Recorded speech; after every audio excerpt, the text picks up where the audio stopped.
6 minus 1 gives us 5. And the 5 times 5 is just 25.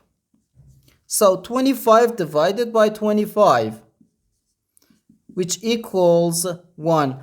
But this answer is not correct, because according to the order of operations, first we have to do parentheses, then exponents, then multiplication or division, and finally addition or subtraction. Remember that multiplication and division have equal priority, and we have to work from left to right. And the same applies to addition and subtraction. In this expression, we have one division, one multiplication, and one parenthesis. Inside this parenthesis, we have one subtraction. Here we have a multiplication, because in mathematics, when a number is placed next to parentheses, it means multiplication. And we usually don't write the multiplication sign for brevity. Okay? So according to the PEMDAS, first we have to do this parenthesis, then this division, and finally this multiplication. If we do this multiplication before this division, it is wrong. So first we have to do this parenthesis.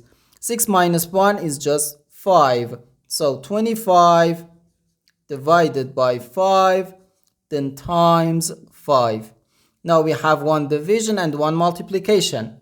As I said, multiplication and division have equal priority, and we have to work from left to right. So here first we have to do this division. 25 divided by 5 gives us 5. So 5 times 5, which equals 25. And this is our final answer to this problem. The correct answer is 25.